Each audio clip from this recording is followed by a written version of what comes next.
बंदी छोड़ सतगुरु रामपाल जी परमेश्वर जी की जय हो। परम पिता परमात्मा सारी सृष्टि के रचनहार कुल मालिक असंख्य ब्रह्मांडों के स्वामी जगत गुरु तीनों लोकों में प्रवेश करके सबका धारण पोषण करने वाले राजाधिराज आत्माधार नाथों के नाथ देवों के देव महादेव सर्वेश्वर महेश्वर मृत्युंजय अजरो अमर आदि अनादि सनातनी प्रभु जगत पिता जगदीश्वर श्री श्री 1008 की उपाधि के वास्तविक अधिकारी अकाल मूर्त शब्द स्वरूपी राम वासुदेव सर्वगतम ब्रह्म परम पूज्य प्रथम पूज्य परम संत परम पुरुष परम धनी परम दयालु सत्य कबीर हक्का कबीर अल्लाहु अकबर बाखबर अल्लाह ताला जगत के तारणहार जगत के मुक्तिदाता जगत के जगन्नाथ हारे के सहारे हिंदुओं के राम मुसलमानों के अल्लाह सिखों के वाहिगुरु ईसाइयों के मसीह दया के सागर दया निधि करुणा के सागर करुणा निधि स्वयंभू परिभू संकट मोचन कष्ट हरण मंगल करण दुख भंजन अविगत कबीर निर्विकार निर्विषम परमात्मा अलय अलेख सतगुरु आदि अनादि सतगुरु असली मर्यादा पुरुषोत्तम असली राम असली कृष्ण असली घनश्याम असली मुरारी राजाओं के राजा महाराजाओं के महाराजा शहंशाहों के शहंशाह सम्राटों के सम्राट भगवानों के भगवान अल्लाहों के अल्लाह प्रभुओं के प्रभु मसीहाओं के मसीह सच्चे वाहिगुरु बाबाओं के बाबा पीरों के पीर सेठों के सेठ जगत सेठ सावड़सा सेठ सर्वगुण संपन्न अनंत कोटि कलाओं के स्वामी अनंत कोटि ब्रह्मांडों के नायक योगियों में महायोगी ध्यानियों में महाध्यानी सिद्धों में परम सिद्ध ज्ञानियों में तत्व ज्ञानी ब्रह्म ज्ञानी महाज्ञानी परम ज्ञानी सर्वश्रेष्ठ ज्ञानी विज्ञानी युवा कबीर समर्थ कबीर असमवात अमित ओजा सच्चे रहनुमा करीम अल्लाह सुभान अल्लाह दुनिया के अंतिम पैगंबर 8 सितंबर 1951 से गांव धनाना जिला सोनीपत हरियाणा भारतवर्ष की पावन भूमि पे प्रकट रियल कल की भगवान श्री नारायण साकार हरि श्री बाबा साहेब नूर अनंत परमात्मा सच्चे दरवेश सच्चे बाखबर संत श्रोमणी सतगुरु रामपाल जी परमेश्वर जी के चरण कमल में साध संगति से जुड़े हुए देश विदेश से आप और हम सभी सत्सेवक भाई बहनों का अनंत कोटि दंडवत प्रणाम। सत्साई भाई और बहनों, बहुत बड़ी दया बहुत बड़ी मेहर पूज्य गुरुदेव भगवान की परमेश्वर रामपाल जी की जिनके शुभ आशीर्वाद से विशेष आशीर्वाद से उन्हीं के कर कमल से लिखित पवित्र पुस्तक हिंदू साहिबान नहीं समझे गीता वेद पुराण इस पवित्र पुस्तक के ऊपर वीडियो बनाने की श्रृंखला जारी है। प्रत्येक वीडियो में विशेषकर हिंदू समाज से जुड़े भाई बहनों को अध्यात्म के विषय में बहुत कुछ जानने सीखने और समझने को मिल रहा है। तो अभी तक जितने भी वीडियो बन चुके हैं, यदि आपने पहली बार ये वीडियो देखा है या देख रहे हैं तो आप जियों से गुजारिश है कि इस पवित्र पुस्तक के निष्कर्ष तक पहुंचने के लिए आप जी ने इस पुस्तक की भूमिका से सारे वीडियो देखने पड़ेंगे। आपने भाग 1 से वीडियो देखने का प्रयास करना है, तभी आप आगे की बातों को समझ पाएंगे। तो भाई और बहनों, पिछले वीडियो में पूज्य गुरुदेव भगवान ने हमें इन पुराणों के विषय में बताया समझाया, साथ में सतयुग से लेकर त्रेता द्वापर ये जितने भी साधु संत महात्मा ऋषिजन थे जिनके बड़े बड़े नाम थे बड़ी बड़ी महिमा थी, जिनकी हम कथाएं सुना करते थे कि फला फला ऋषि ने 7 समुद्रों का पानी पी लिया, वशिष्ठ ऋषि ने ये चमत्कार कर दिया, विश्वामित्र ने ऐसा कारनामा कर दिया, दुर्वासा ऋषि ने अपने एक वचन से 56 करोड़ यादुओं का नाश कर दिया और हम इनको बहुत बड़े सूरमा माना करते थे, सूरमा समझा करते थे। जबकि अब पूज्य गुरुदेव भगवान ने आकर अपने सत्संगों में और हिंदू साहिबान नहीं समझे गीता वेद पुराण इस पवित्र पुस्तक में हमें इनकी जड़ बताई कि इन साधु संत महात्माओं को ऋषियों को श्री रामचंद्र जी के गुरु वशिष्ठ जैसों को विश्वामित्र जैसों को श्री कृष्ण जी के गुरु दुर्वासा जैसे ऋषियों को वेदों के बारे में गीता के बारे में या अध्यात्म के बारे में कै ख गै का भी ज्ञान नहीं था।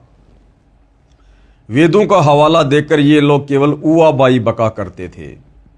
और उस समय इस ब्राह्मण वर्ग को ही शिक्षा ग्रहण करने का अधिकार था, आम जन को शिक्षा ग्रहण करने का अधिकार नहीं था, जिसके चलते आम जन इन शास्त्रों में क्या लिखा हुआ है अध्यात्म के विषय में हम नहीं जान पाते थे।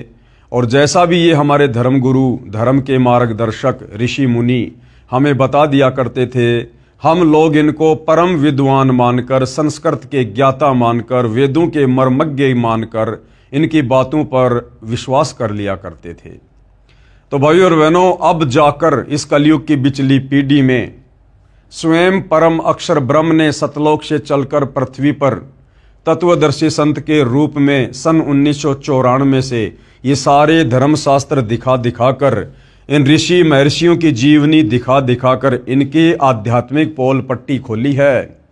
तब जाकर हमें विश्वास हुआ है कि वास्तव में हमारे इन सनातनी ऋषि मुनियों को वेदों का ज्ञान नहीं था, सनातन का ज्ञान नहीं था।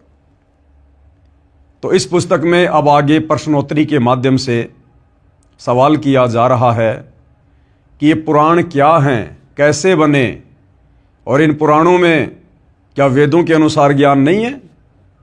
और हमारे जो बड़े बड़े महापुरुष हुए हैं, जिन्होंने पुराणों की रचना की हैं, जिनकी कथाएं इन पुराणों में हम पढ़ते हैं, क्या इनको भी वेदों का ज्ञान नहीं था? तो पूज्य गुरुदेव भगवान कह रहे हैं कि इनको तो कै ख गय का भी ज्ञान नहीं था।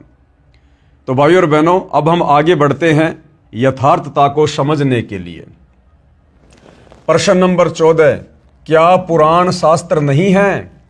तो गुरुदेव भगवान कह रहे हैं कि भैया पुराण शास्त्र हैं, परंतु ये भक्ति के लिए मान्य नहीं हैं, ये भक्ति के हिसाब से उचित नहीं है। इन पुराणों में ऋषि मुनियों का अपना अनुभव ज़्यादा है। इन ऋषि मुनियों ने शास्त्रों के विरुद्ध साधना करते हुए जो समाधियां लगाई, जो भक्ति की, और इनको उस भक्ति के प्रतिफल में जैसा भी अनुभव हुआ, वो अनुभव इन ऋषि मुनियों ने इन पुराणों में लिख दिया। और ऋषि मुनियों का अनुभव यदि वेदों से मेल नहीं खाता है, गीता जी से मेल नहीं खाता है, तो वो शास्त्र भक्ति के योग्य नहीं है। अब हम आगे इन्हीं पुराणों से और उन्हीं बड़े बड़े ऋषि मुनियों की, संतों की जो कथाएं लिखी हुई हैं, उन कथाओं से निष्कर्ष निकालेंगे कि इन बड़े बड़े ऋषि मुनियों का आचरण क्या था, इनका चरित्र क्या था, इनकी रहनी करनी क्या थी। क्या इनके जीवन चरित्र को देखकर, पढ़कर हम कभी भगत बन सकते हैं? हम सच्ची साधना कर सकते हैं? क्या इन ऋषि मुनियों की साधना वेदों के अनुसार थी? तो उसके लिए गुरुदेव हमें कुछ उदाहरण दे रहे हैं। सबसे पहले दुर्वासा ऋषि का उदाहरण दिया जा रहा है, जो कि द्वापर युग में श्री कृष्ण जी के गुरु थे। एक बार पांडव वनवास में थे। दुर्योधन के कहने से दुर्वासा ऋषि 88,000 ऋषियों को लेकर पांडवों के यहाँ गया। मन में दोष लेकर गया था कि पांडव मेरी मन इच्छा अनुसार भोजन करवा नहीं पाएंगे, मैं उनको श्राप दे दूंगा और वे नष्ट हो जाएंगे। अब गुरुदेव भगवान क्या कह रहे हैं कि जिस दुर्वासा ऋषि को हम बहुत बड़ी तोप माना करते थे कि श्री कृष्ण जी का गुरु तो बहुत पहुंचा हुआ महात्मा होगा, अब गुरुदेव क्या कह रहे हैं, क्या यह नेक व्यक्ति का कर्म है? दुष्ट आत्मा ऐसा करता है। दुर्वासा ऋषि श्री कृष्ण जी के गुरु, जिनको हम बहुत बड़ी तोप समझा करते थे कि जो भगवान का गुरु है वो तो पता नहीं क्या होगा। पूज्य गुरुदेव भगवान ने उसके कर्म को देखते हुए, उसके चरित्र को देखते हुए, एक संत, एक भगत होने के बावजूद और ऐसा दुष्ट आचरण, जिस समय पांडव वनवास भोग रहे थे, उसी समय पांडवों को और अधिक दुखी करवाने के लिए दुर्योधन ने दुर्वासा ऋषि को अपने राजमहल में बुलवाया, उसको बढ़िया बढ़िया खाना खिलाया, बढ़िया उसको दान दक्षिणा दी, अच्छी उसकी सेवा की। क्यों? ताकि दुर्वासा ऋषि मेरे कहने से जंगल में जाकर पांडवों को श्राप दे और वो नष्ट हो जाएं, और फिर मैं दुर्योधन सदा सदा के लिए हस्तिनापुर का राजा बन जाऊंगा। और दुर्वासा ऋषि ठीक दुर्योधन की योजना के अनुसार मन में दोष लेकर पांडवों को श्राप देने की इच्छा से जंगल में चला गया और पांडवों के पास जाकर कहने लगा कि भैया मुझे आज के बोए हुए गेहूं से बनी रोटियां चाहिए, साथ में मुझे मानसरोवर का जल चाहिए, आज ही आम का पौधा बीजा हो, आज ही वो पेड़ बना हो, आज ही उसके फल लगे हों, मुझे वो आम खाने में चाहिए। यानी ऐसी ऐसी डिमांड कर दी जो पूरी हो ही नहीं सकती थी। और दुर्वासा को पता था कि यदि ये मेरी डिमांड पूरी नहीं करेंगे तो मुझे बहाना मिल जाएगा इनको शराप देने का। तो पूज्य गुरुदेव भगवान हमें इन महात्माओं के चरित्र से परिचित करवा रहे हैं कि ए हिंदू समाज के नादान भक्तों, श्रद्धालुओं, हिंदू साहिबानों, तुम अज्ञानता के कारण, नासमझी के कारण, इन शास्त्रों को पढ़कर इनका निष्कर्ष ना निकाल पाने के कारण भक्ति और भगवान के नाम पर भ्रमित हो।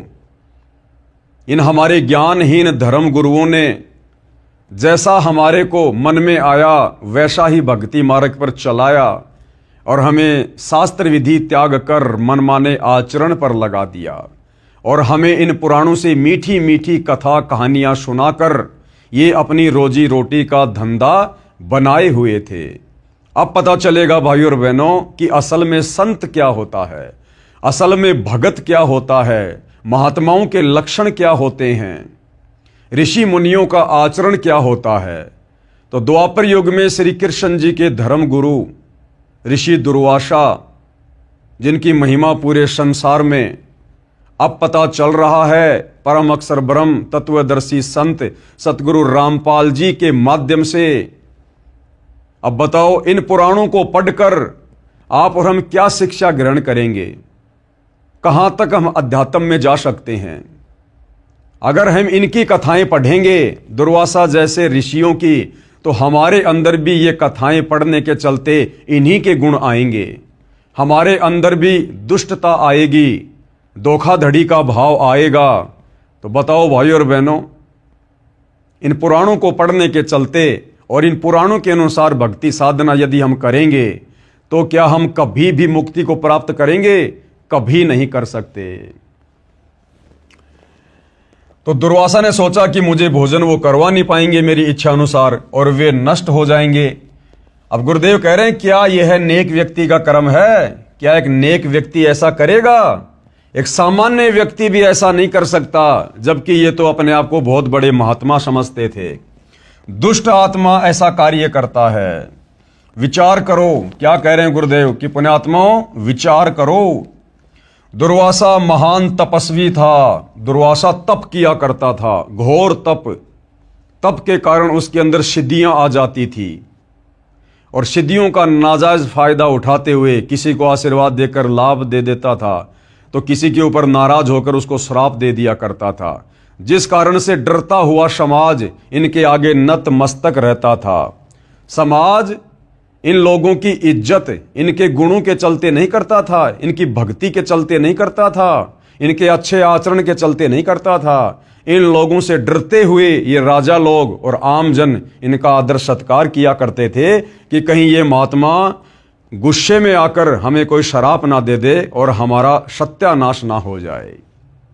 दुर्वासा महान तपस्वी था, जबकि भाई और बहनों ये पवित्र गीता जी तप करने को मना कर रही है कि जो व्यक्ति घोर तप करते हैं, मन कल्पित घोर तप करते हैं, वो इस शरीर में विराजमान देवी देवताओं को और मुझ गीता ज्ञान दाता को भी दुखी करते हैं।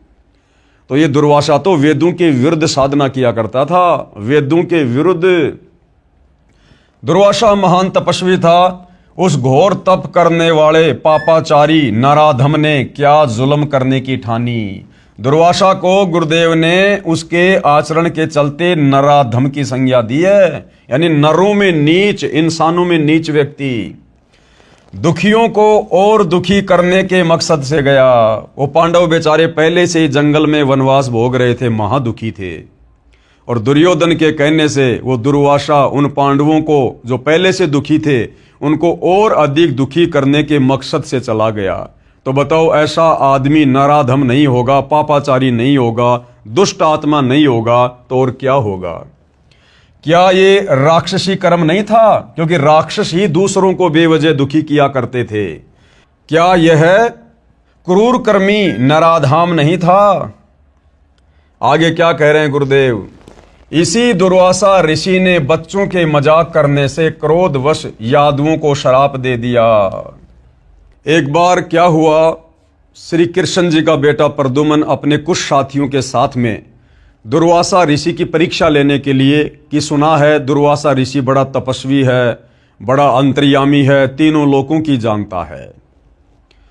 तो श्री कृष्ण जी के पुत्र प्रद्युम्न ने अपने पेट के ऊपर एक जो कढ़ाई होती है उसको बांध लिया, उसके ऊपर कुछ कपड़े वगैरह बांध लिए और औरतों के कपड़े पहन लिए, और बाकी जो उसके साथी थे वो उसके साथ में गए।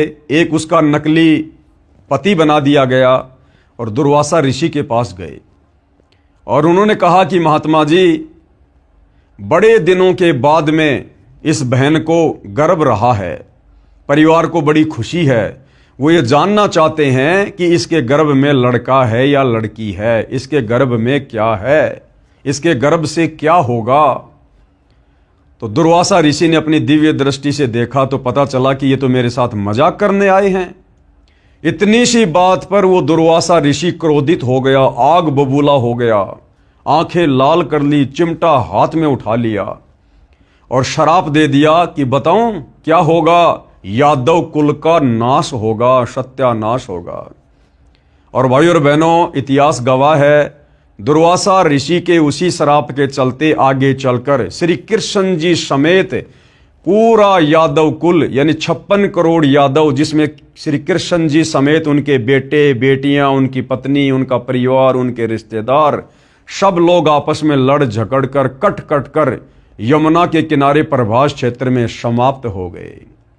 इसलिए गुरुदेव भगवान ने दुर्वासा जैसे ऋषियों को, जो घोर तप किया करते थे, तप करके शक्तियां इकट्ठी किया करते थे और उसके बाद किसी का भला तो किसी का बुरा कर दिया करते थे, इसलिए परमेश्वर जी ने दुर्वासा जैसे ऋषियों को, जिनकी कथाएं इन पुराणों में आती हैं, इनको नराधम और दुष्ट आत्मा की संज्ञा दी है।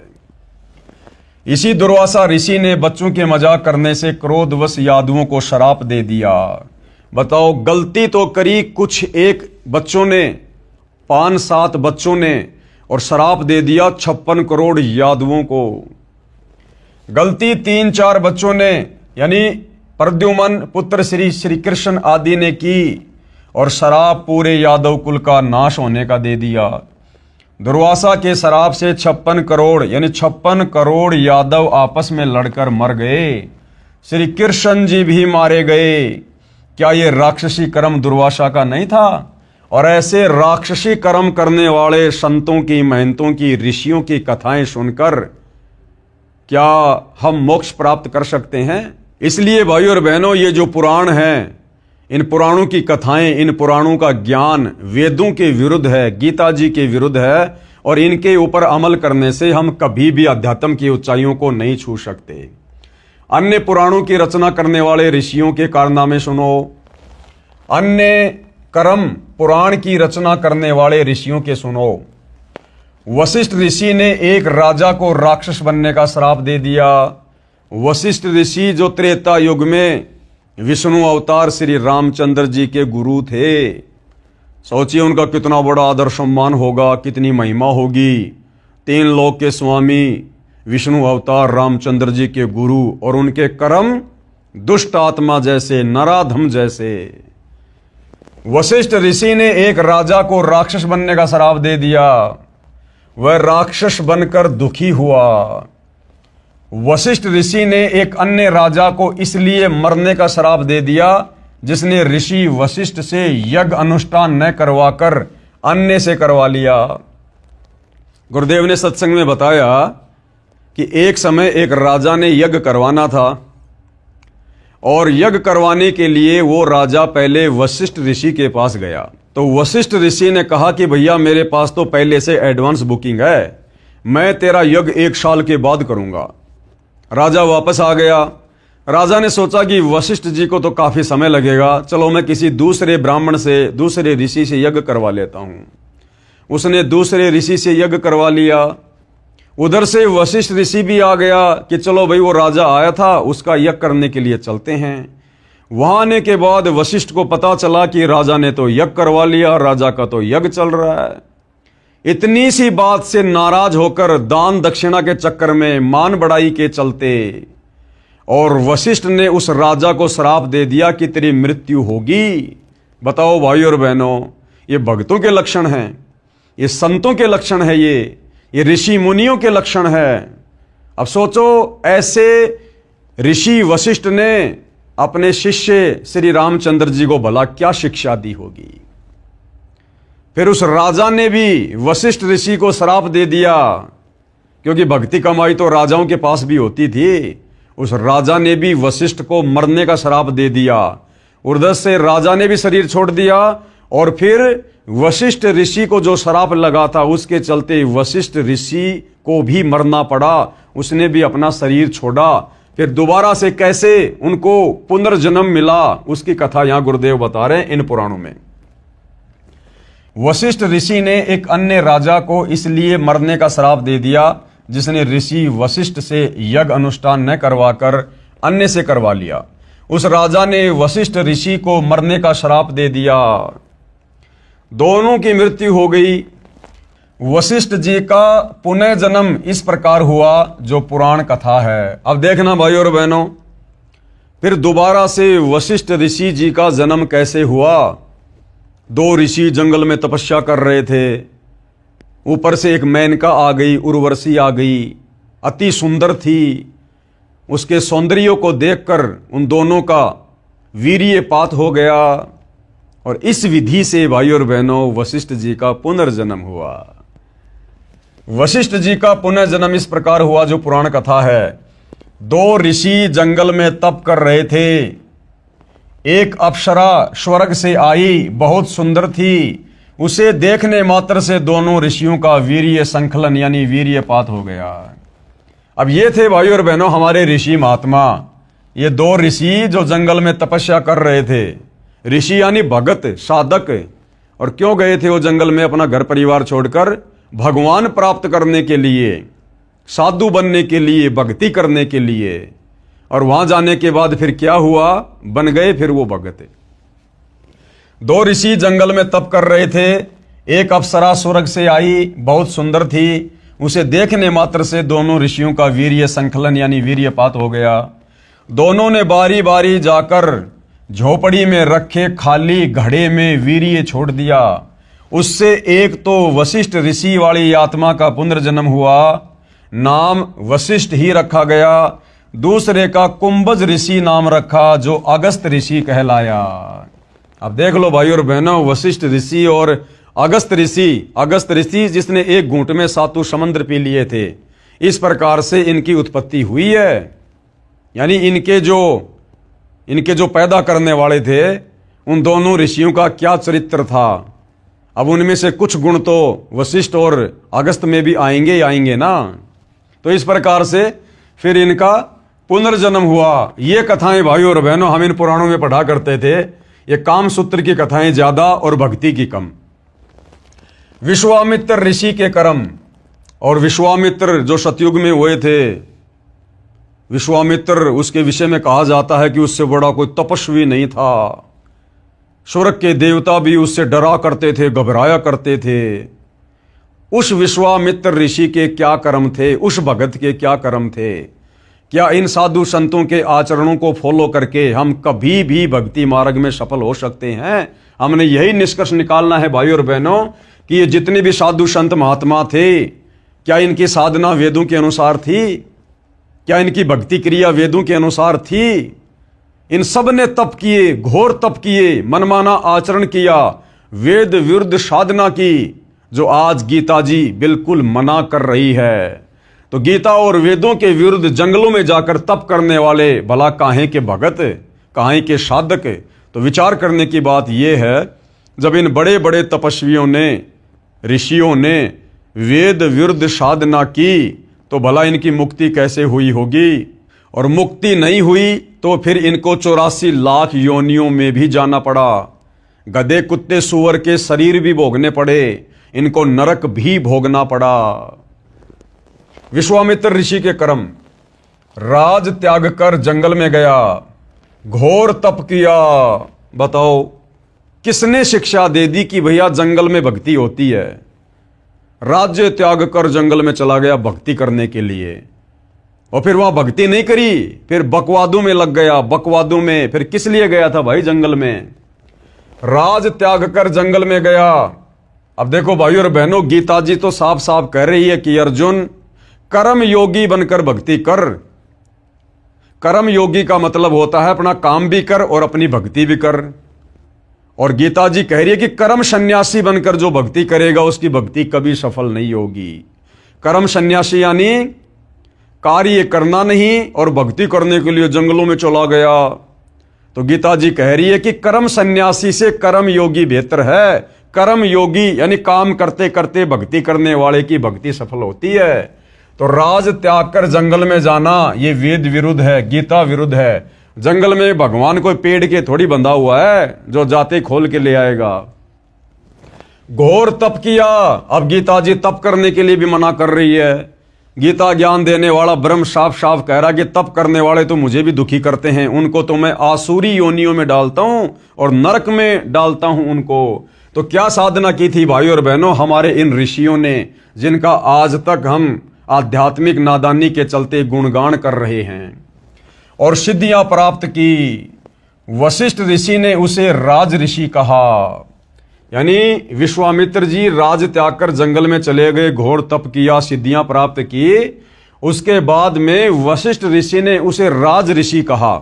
उसको ब्रह्म ऋषि नहीं कहा, उसको राज ऋषि कहा, क्योंकि विश्वामित्र राजाओं के दरबार में जाया करता था, वो महिमा का भूखा था। तो वशिष्ठ ऋषि ने उसे राज ऋषि कहा। उससे शुभ यानी क्रोधित होकर वशिष्ठ जी के 100 पुत्रों को मार दिया। वशिष्ठ ने विश्वामित्र को राज ऋषि कहकर संबोधित किया तो विश्वामित्र ने गुस्से में आकर वशिष्ठ ऋषि के 100 पुत्रों की हत्या कर दी। अब बताओ ये भक्तों के लक्षण हैं? ये ऋषि मुनियों के लक्षण है क्या ये मर्डर करना? अरे ये काम तो गैंगस्टर करते हैं, गुंडे लोग करते हैं, और हम इनको बहुत बड़े भगत ऋषि मानकर इनकी महिमा किया करते थे। वशिष्ठ जी के 100 पुत्रों को मार दिया। जब वशिष्ठ ऋषि ने उसे ब्रह्म ऋषि कहा तो खुश हुआ, और जब उसको ब्रह्म ऋषि कह दिया एक समय तो विश्वामित्र बड़ा प्रसन्न हुआ। ये तो वही बात हो गई, यदि हम कुत्ते को रोटी डालेंगे तो पूंछ हिलाएगा, और उसको जरा सा हम उसको कहेंगे हट तो तुरंत वो भौंकेगा। तो ये आचरण था भाई और बहनों हमारे इन बड़े बड़े ऋषि मुनियों का। जब वशिष्ठ ऋषि ने उसे ब्रह्म ऋषि कहा तो खुश हुआ, क्योंकि विश्वामित्र राज ऋषि कहने से अपना अपमान मानता था और ब्रह्म ऋषि कहलाना चाहता था, यानी मान बढ़ाई की भूख थी। अब क्या कह रहे हैं गुरुदेव, हमें क्या समझाना चाह रहे हैं भाई और बहनों? विचार करो, क्या ये राक्षसी कर्म नहीं है? भगत होने के बावजूद विश्वामित्र ने वशिष्ठ ऋषि के 100 पुत्रों की हत्या कर दी। क्या ये राक्षसी कर्म नहीं है? क्या ये असुरों जैसे कर्म नहीं है? इसलिए गुरुदेव इनको नराधम दुष्ट आत्माओं की संज्ञा देते हैं। ऐसे ऐसे ऋषियों की रचनाएं हैं 18 पुराण में। अब सोचो, ऐसे ऋषियों की ऐसी घटनाएं, इनकी ऐसी कहानियां पढ़कर हमें क्या शिक्षा मिलेगी? हम भी वही कर्म करेंगे, हमारे अंदर भी उसी प्रकार से मान बढ़ाई पैदा होगी जो इनमें भरी पड़ी थी। तो बताओ, इन पुराणों को पढ़कर, इन पुराणों की ये कथाएं पढ़कर हम कैसे अध्यात्म की ओर आगे बढ़ सकते हैं? एक समय ऋषि विश्वामित्र जंगल में कुटिया में बैठा था। एक मेनका नामक उर्वशी स्वर्ग से आकर कुटिया के पास घूम रही थी। अब देखना, राज्य त्याग कर विश्वामित्र जी जंगल में गए तपस्या करने, साधना करने, भगवान पाने के लिए, परमात्मा पाने के लिए। और जब विश्वामित्र जंगल में अपनी कुटिया में बैठा था तो एक मेनका नामक उर्वशी स्वर्ग से आकर कुटिया के पास घूम रही थी। क्योंकि भाई और बहनों, जो देवताओं का राजा इंद्र है उसको एक हिदायत दी जाती है जब उसको इंद्र की वो पदवी दी जाती है। उसको सूचित कर दिया जाता कि भैया यदि पृथ्वी पर इंद्र की गद्दी प्राप्त करने योग्य किसी ने तप कर लिया, भक्ति साधना कर ली, हवन यज्ञ कर लिए, तो उसी समय तेरे को इंद्र की गद्दी से नीचे उतारा जाएगा और उसको इंद्र की गद्दी सौंपी जाएगी। उस व्यक्ति को, उस साधक को इंद्र की गद्दी पर बैठा दिया जाएगा। तो इंद्र को हमेशा चिंता रहती है कि इंद्र की गद्दी प्राप्त करने योग्य कोई तप ना कर ले, कोई तपस्या ना कर ले, कोई भक्ति ना कर ले। तो वो अपने हलकारों को, अपने एजेंटों को इस पृथ्वी पर गुप्त रूप में इस प्रकार की जानकारी इकट्ठा करने के मकसद से और उन तपस्वियों के तप को खंडित करवाने की दृष्टि से भेजता रहता है। यानी हमने जो पढ़ा था ना गीता अध्याय 9 श्लोक नंबर 25 में कि पितरों को पूजने वाले पितरों को प्राप्त होंगे, भूतों को पूजने वाले भूत बनेंगे और देवताओं को पूजने वाले देवताओं के पास जाएंगे। तो देवताओं की पूजा करने वाले इस प्रकार से देवलोक में चले जाते हैं और वहां फिर ये देवता लोग, वहां के राजा लोग फिर उनका मिसयूज करते हैं। मिसयूज कैसे? जैसे विश्वामित्र जी जंगल में अपनी कुटिया में बैठा था, तप करने के मकसद से जंगल में आया था। उधर से इंद्र को किसी ने सूचना दे दी, उसके हलकारे ने, उसके सैनिक ने, कि भैया ऐसे ऐसे विश्वामित्र घोर तप कर रहा है। उधर से इंद्र ने वो मेनका भेज दी, वो लड़की भेज दी जो इस पृथ्वी लोक पर भक्ति करके देवताओं की देवलोक में चली गई थी, यानी देवताओं को पूजने वाले देवताओं के लोक में जाएंगे। तो इंद्र फिर इस प्रकार से उन आत्माओं का दुरुपयोग करता है। तो इंद्र ने क्या किया कि एक मेनका नामक उर्वशी स्वर्ग से आकर कुटिया के पास घूमने लगी। विश्वामित्र उस पर आसक्त हो गया।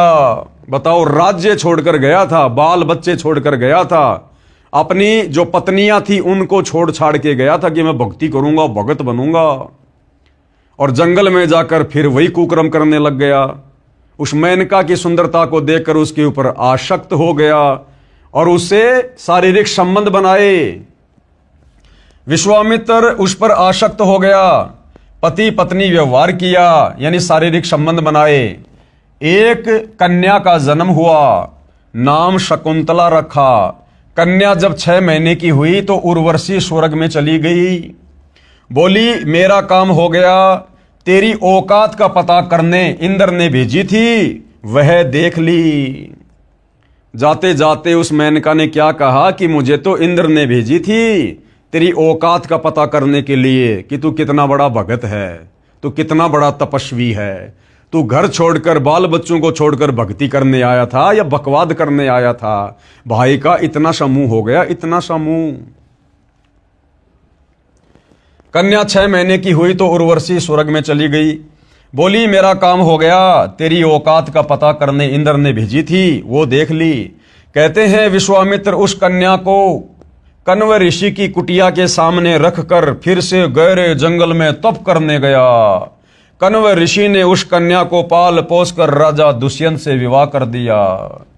अब एक बार तो भाई ने तपस्या करके किला तोड़ दिया, फिर दोबारा से गहरे जंगल में चला गया। तो गुरुदेव कह रहे हैं दूसरी बार कौन सा वो गीता जी पढ़ के गया था जो बिल्कुल सही साधना की होगी उसने, दोबारा भी वो डले ढोने के लिए चला गया, वेद विरुद्ध साधना करने के लिए। तो क्या कह रहे हैं गुरुदेव, विचार करो, विश्वामित्र पहले उसी गहरे जंगल में घोर तप करके आया ही था। अरे उस गहरे जंगल में तो पहले तप करके आया था, उसके बाद वो अप्सरा के ऊपर आसक्त हो गया और दोबारा से गहरे जंगल में चला गया और आते ही वशिष्ठ जी के पुत्र मार डाले, उर्वशी से उलझ गया, नाश करवाकर फिर डले ढोने गया।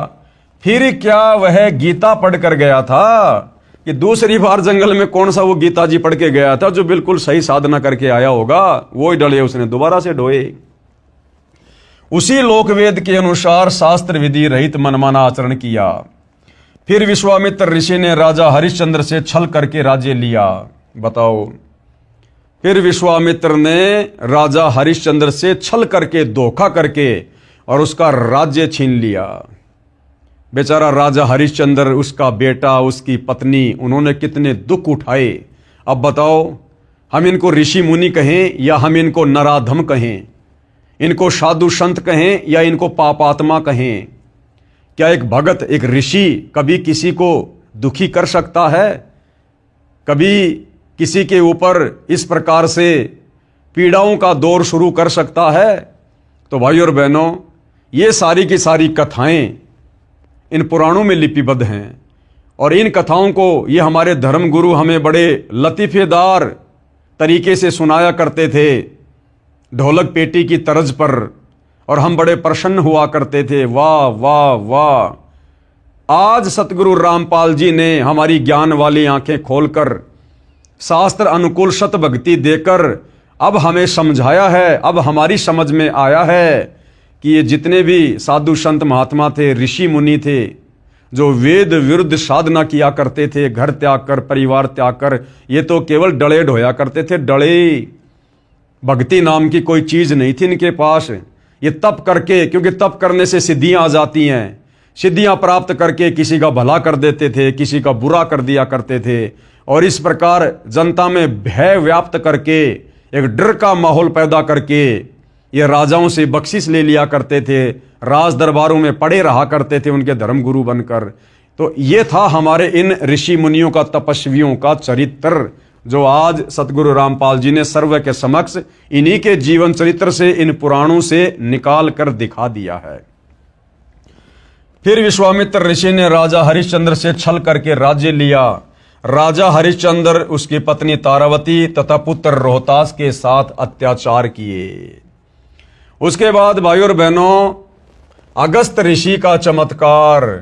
अगस्त ऋषि और वशिष्ठ ऋषि किस प्रकार से पुनर्जन्म को प्राप्त हुए थे, आपने पढ़ लिया होगा। तो अगस्त ऋषि ने फिर क्या चमत्कार किया और उसकी महिमा बन गई। एक अगस्त ऋषि हुआ है जो कुंभज से जन्मा था, कुंभज से। उसने तप करके सिद्धियां प्राप्त की। अगस्त ऋषि ने भी तप किया, और तप करना वेदों के विरुद्ध है, गीता जी के विरुद्ध है, और जो व्यक्ति गीता और वेदों के विरुद्ध साधना करेगा उसका मोक्ष नहीं, उसकी मुक्ति नहीं, उसका जन्म मरण का झंझट समाप्त नहीं हो सकता। वो लक 84 में धक्के खाएगा ही खाएगा। तो अगस्त ऋषि, जिसकी इतनी बड़ी महिमा थी, वो भी वेद विरुद्ध साधना किया करता था। उसने तप करके सिद्धियां प्राप्त की, 7 समुद्रों को एक घूंट में पी लिया, फिर वापस भर दिया अपनी महिमा बनाने के लिए। क्या ये मुक्ति है? ऐसे ऐसे ऋषियों की अपनी विचारधारा इन पुराणों में है। पुराणों में जो ज्ञान वेदों व गीता से मेल नहीं करता वह लोक वेद है, यानी सुनी सुनाई बात है, उसे त्याग देना चाहिए, छोड़ देना चाहिए। इन ऋषियों से प्राप्त लोक वेद को वर्तमान पवित्र हिंदू धर्म के वर्तमान धर्म प्रचारक, गीता मनीषी, आचार्य तथा शंकराचार्य व महामंडलेश्वर प्रचार कर रहे हैं। इस कूड़े ज्ञान को, इस अज्ञान को, जो कि वेद विरुद्ध है, गीता जी के विरुद्ध है, मुक्ति मार्ग के विरुद्ध है, ये हमारे वर्तमान के तमाम आचार्य, शंकराचार्य, धर्म गुरु, मंडलेश्वर प्रचार करते हुए फिर रहे हैं। तो विचार करो भाइयों और बहनों, फिर हमारे वर्तमान के धर्म गुरुओं को, आचार्य और शंकराचार्यों को भला कहां से मुक्ति का ज्ञान प्राप्त है? अरे जो हमारे वर्तमान के धर्म गुरु वेद विरुद्ध साधना करने वाले, इन ऋषि मुनियों की कथाओं से युक्त इन पुराणों का प्रचार प्रसार करते फिर रहे हैं, तो उन वर्तमान के धर्म गुरुओं को भला फिर कहां ज्ञान है जो उनके अनुसार भक्ति साधना करके हम लोग मुक्ति प्राप्त कर लेंगे। इन ऋषियों से प्राप्त लोक वेद को वर्तमान पवित्र हिंदू धर्म के वर्तमान धर्म प्रचारक, गीता मनीषी, आचार्य तथा शंकराचार्य व महामंडलेश्वर प्रचार कर रहे हैं, तथा हिंदू धर्म के अनुयायी यानी हिंदू उसी अज्ञान को ढो रहे हैं जो गीता में मनमाना आचरण बताया है, अर्थात व्यर्थ साधना कही है। अब पुनः उसी विषय पर चर्चा करता हूं कि हिंदू साहिबान नहीं समझे निर्मल गीता ज्ञान। यानी अब तो धीरे धीरे हिंदू समाज से जुड़े भाई बहनों को ये बात समझ में आ जानी चाहिए कि आज से पहले हमारे पूर्वज, हमारे धर्म गुरु क्या भक्ति साधना किया करते थे, और उस वेद विरुद्ध भक्ति साधना करने के चलते उनकी क्या गति हुई होगी या दुर्गति हुई होगी। तो गुरुदेव कह रहे हैं कि अब पुनः उसी विषय पर चर्चा करता हूं कि हिंदू साहिबान यानी हिंदू धर्म से जुड़े भाई बहन नहीं समझे निर्मल गीता ज्ञान, इस गीता के ज्ञान को समझ नहीं पाए।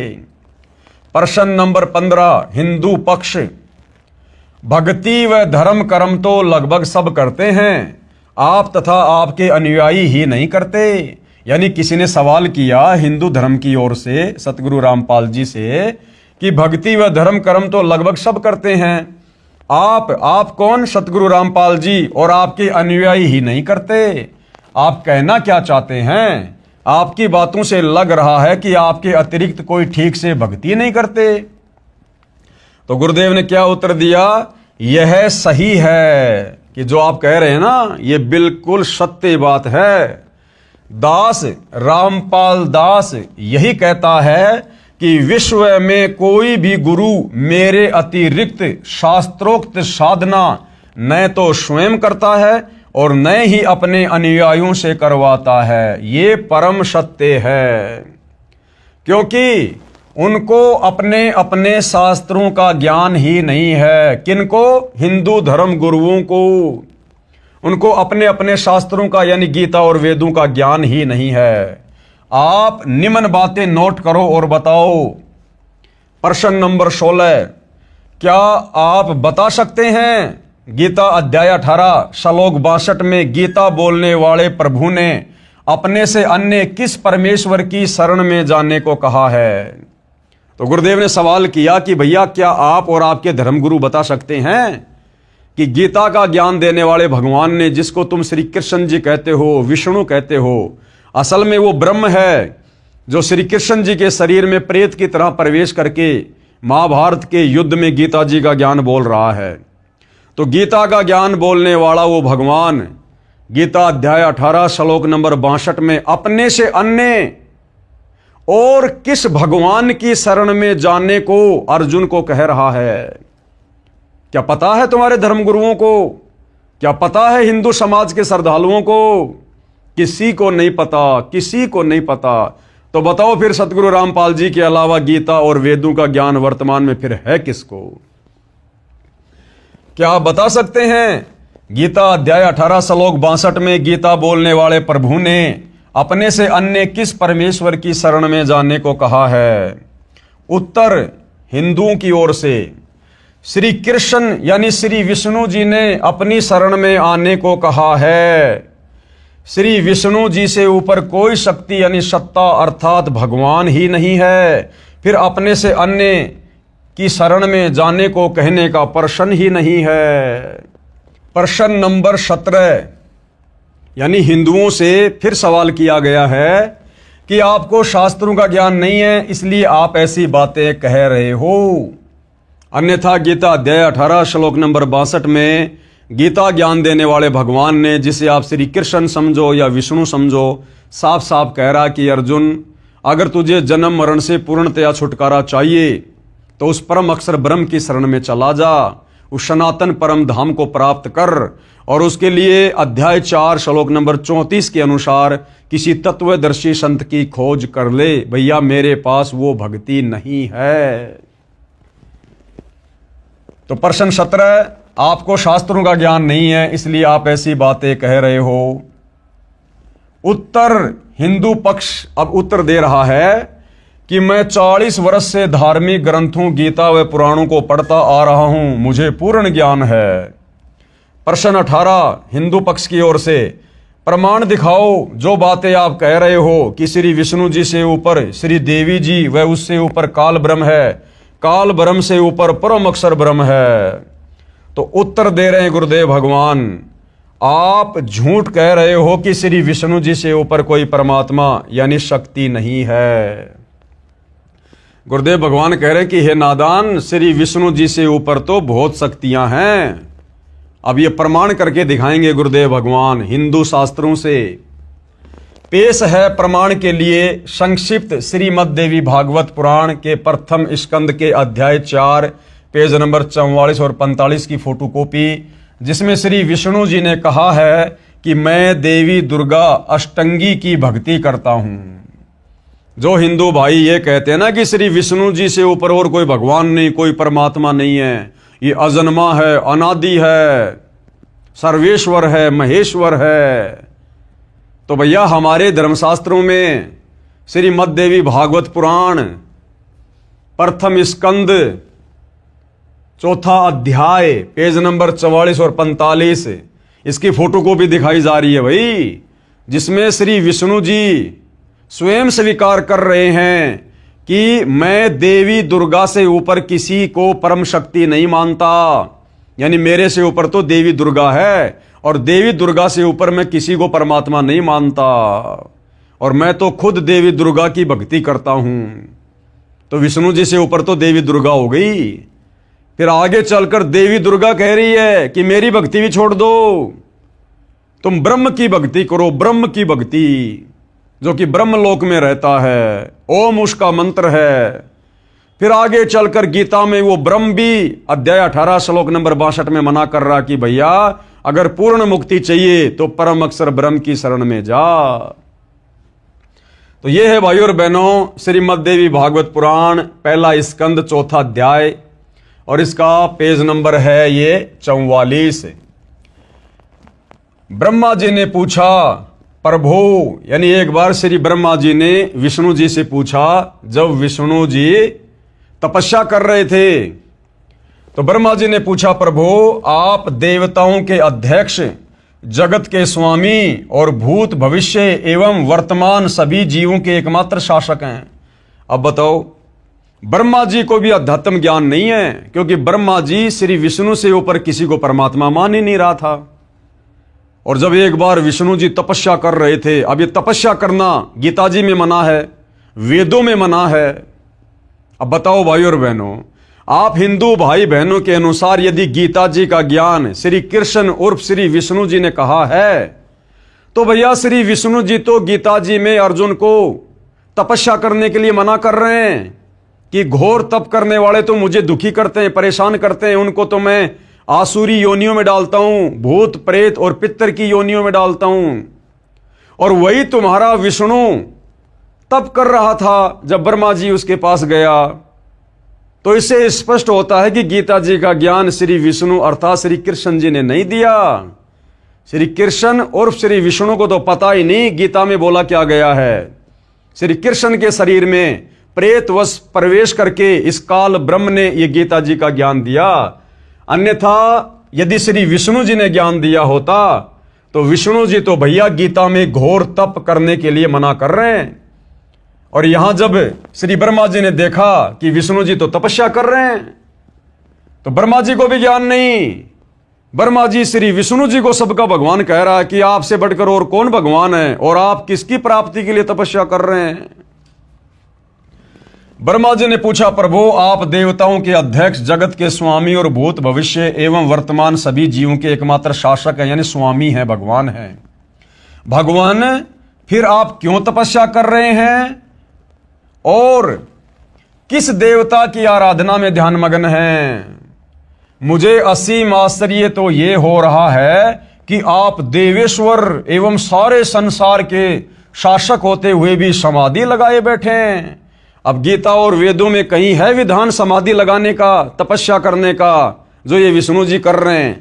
तो विष्णु जी खुद वेदों के विरुद्ध साधना कर रहे हैं। इसलिए गुरुदेव भगवान कहते हैं कि ब्रह्मा विष्णु महेश को भी वेदों का ज्ञान नहीं, अगर होता तो ये डरे नहीं डोते। ब्रह्मा जी के ये विनीत वचन सुनकर भगवान श्री हरि यानी विष्णु जी उनसे कहने लगे, ब्रह्मन यानी हे ब्रह्मा जी सावधान होकर सुनो, मैं अपने मन का विचार व्यक्त करता हूं। देवता, दानव और मानव सब यही जानते हैं कि तुम सृष्टि करते हो, मैं पालन करता हूं और शंकर संहार किया करते हैं। किंतु फिर भी वेद के पारगामी पुरुष अपनी युक्ति से यह सिद्ध करते हैं कि रचने, पालने और संहार करने की यह योग्यता जो हमें मिली है, इसकी अधिष्ठात्री शक्ति देवी है। शक्ति देवी यानी दुर्गा। अब बताओ भाई, जो हिंदू धर्म के भाई बहन सवाल कर रहे थे ऊपर कि श्री विष्णु से बढ़कर और कोई भगवान नहीं, कोई परमात्मा नहीं, साबित करो, कहां लिखा हुआ है? तो गुरुदेव भगवान ने श्री देवी भागवत पुराण प्रथम स्कंद चौथा अध्याय पेज नंबर 44 और 45 पर साबित कर दिया भाई। ये हमारे धर्मगुरु रात दिन इन पुराणों की कथाएं हमें सुनाते हैं। इन्हीं में लिखा हुआ दिखा दिया पूज्य गुरुदेव भगवान ने, सतगुरु रामपाल जी ने, कि ना तो ब्रह्मा जी को ज्ञान और ना श्री विष्णु जी को वेद ज्ञान, जो तपस्या कर रहे हैं, समाधि लगाए बैठे हैं और कह रहे हैं कि दुनिया की नजरों में तो यही है, संसार की नजरों में तो यही है कि ब्रह्मा तुम तो संसार की सृष्टि करते हो, मैं विष्णु पालन पोषण करता हूं और शंकर सबका संहार करता है। किंतु वेद के पारगामी पुरुष, यानी जिनको वेदों का कंप्लीट ज्ञान है, तत्वदर्शी संत, वो अपनी युक्ति से ये साबित करते हैं क्या? फिर भी वेद के पारगामी पुरुष अपनी युक्ति से यह सिद्ध करते हैं कि रचने, पालने और श्रृंगार करने की यह योग्यता जो हमें मिली है, इसकी अधिष्ठात्री शक्ति देवी है। क्योंकि समुद्र मंथन के दौरान इन तीनों देवताओं को यहां की व्यवस्था संभालने के लिए, चलाने के लिए इस काल ब्रह्म के आदेश से देवी दुर्गा ने ही शक्तियां दी थी। इसलिए भाइयों और बहनों, श्री विष्णु जी शक्ति देवी से ऊपर कह रहे हैं मैं किसी को भगवान नहीं मानता। यानी जो हिंदू भाई ये सवाल कर रहा था कि विष्णु से बढ़कर और कोई परमात्मा नहीं है, तो देख लो भाइयों और बहनों, श्री विष्णु जी तो शक्ति के अधीन होकर, ये तीनों देवता ब्रह्मा विष्णु महेश अपनी माता देवी दुर्गा शक्ति देवी के अधीन होकर कार्य कर रहे हैं। यानी इनसे ऊपर तो ये देवी दुर्गा भगवान है। वे कहते हैं कि संसार की सृष्टि करने के लिए तुम में राजसी शक्ति का संचार हुआ है। यानी ब्रह्मा जी रजोगुण हैं, मुझे यानी विष्णु सात्विक शक्ति मिली है, यानी श्री विष्णु जी सतोगुण युक्त हैं, और रुद्र यानी शंकर, रुद्र में तामसी शक्ति का आविर्भाव हुआ है, यानी श्री शंकर जी तमोगुण हैं। उस शक्ति के अभाव में तुम इस संसार की सृष्टि नहीं कर सकते, मैं पालन करने में सफल नहीं हो सकता, और रुद्र यानी शंकर जी से संहार कार्य होना भी असंभव नहीं। ब्रह्मा जी हम सभी, देख लो भाई, विष्णु जी कह रहे हैं ब्रह्मा जी को कि ब्रह्मा जी हम सभी, यानी मैं और शंकर और तुम, हम सभी यानी तीनों देवता उस शक्ति के सहारे ही अपने कार्यों में सदा सफल होते आए हैं। यानी देवी दुर्गा के, शक्ति देवी के आशीर्वाद से हम तीनों के कार्य हो रहे हैं। तो ब्रह्मा विष्णु महेश से बड़ी शक्ति, ब्रह्मा विष्णु महेश से बड़ा भगवान यहां पर कौन साबित हुआ? देवी दुर्गा। मैं सदा तप करने में लगा रहता हूं। बताओ भाइयों और बहनों, गीता और वेद तप करने के लिए मना कर रहे हैं कि तप करने वाला नरक में जाएगा, 84 लाख योनियों में जाएगा। और विष्णु जी कह रहे कि मैं सदा तप करने में लगा रहता हूं, यानी वेद विरुद्ध साधना। अब सोचो भाइयों और बहनों, जब ब्रह्मा विष्णु महेश को वेदों का ज्ञान नहीं, तो इनसे वेद लेकर इनके वंशज मनु जैसों को फिर कहां से ज्ञान होगा? और मनु जैसों से वेद ज्ञान पढ़कर आगे समाज में आधा अधूरा ज्ञान फैलाने वाले हमारे इन ऋषि मुनियों को फिर कहां से ज्ञान हुआ होगा? जो ये पुराण लिख लिख के चले गए, इन पुराणों की जिन्होंने रचना कर दी, अपना अनुभव लिख दिया। इसलिए भाइयों और बहनों, अध्यात्म के नाम पर, भक्ति और भगवान के नाम पर, सत्य साधना के नाम पर पूरा संसार विचलित है, पूरा संसार। अब दोबारा से सतगुरु रामपाल जी इस अध्यात्म को उठा रहे हैं। तो विष्णु जी कह रहे हैं कि मैं सदा तप करने में लगा रहता हूं, उस शक्ति के शासन से कभी मुक्त नहीं रह सकता, यानी दुर्गा देवी के कंट्रोल में काम करता हूं। कभी अवसर मिला तो लक्ष्मी के साथ सुखपूर्वक समय बिताने का सौभाग्य प्राप्त होता है। मैं कभी तो दानवों के साथ युद्ध करता हूं। अखिल जगत को भय पहुंचाने वाले दैत्यों के विकराल शरीरों को शांत करना, यानी नष्ट करना मेरा परम कर्तव्य हो जाता है।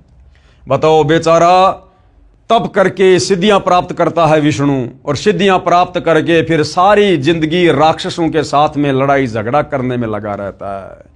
यानी भाइयों और बहनों, पल भर की भी शांति नहीं हमारे भगवानों को, पल भर की भी। अब इनकी भक्ति करके फिर हमें कैसे परम शांति प्राप्त होगी? उन्हीं भगवती शक्ति का मैं निरंतर ध्यान किया करता हूं। ब्रह्मा जी, अब देख लो भाइयों और बहनों, जो कह रहे थे कि विष्णु से ऊपर कोई भगवान नहीं, कोई शक्ति नहीं, ब्रह्मा जी मेरी जानकारी में इस भगवती शक्ति से बढ़कर दूसरे कोई देवता नहीं है।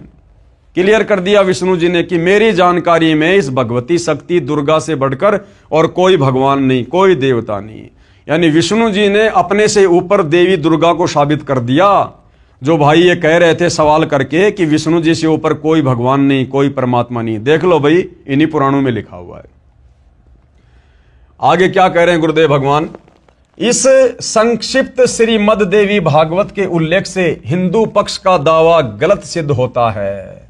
हिंदू पक्ष ने जो दावा किया था ना कि विष्णु से बढ़कर और कोई शक्ति नहीं, कोई भगवान नहीं, तो भैया ये श्री मद देवी भागवत पुराण पहला स्कंद चौथा अध्याय पेज नंबर 44 और 45 बिल्कुल क्लियर कर रहा है। और हिंदू पक्ष ने जो सवाल किया था वो हिंदू पक्ष यहां पर गलत साबित हुआ। इस संक्षिप्त श्रीमद देवी भागवत के उल्लेख से हिंदू पक्ष का दावा गलत सिद्ध होता है कि श्री विष्णु जी से ऊपर कोई भगवान नहीं है, क्योंकि श्रीमद देवी भागवत देवी पुराण के प्रथम स्कंद के अध्याय 4 में प्रमाण है कि एक बार श्री ब्रह्मा जी ने श्री विष्णु जी को महान तप करते हुए देखकर प्रसन्न किया। अब दोबारा से आपको गुरुदेव भगवान दिखा रहे हैं लिखा हुआ, जो आपने अभी फोटोकॉपी में देखा कि एक बार श्री ब्रह्मा जी गए विष्णु जी से मिलने, तो ब्रह्मा जी ने देखा कि विष्णु जी तो तप करने में लगे हुए हैं। एक बार श्री ब्रह्मा जी ने श्री विष्णु जी को महान तप करते हुए देखकर प्रसन्न किया कि हे प्रभु, आप देवताओं के अध्यक्ष, जगत के स्वामी तथा सभी जीवों के शासक होते हुए भी किस देवता की आराधना में ध्यानमग्न हैं।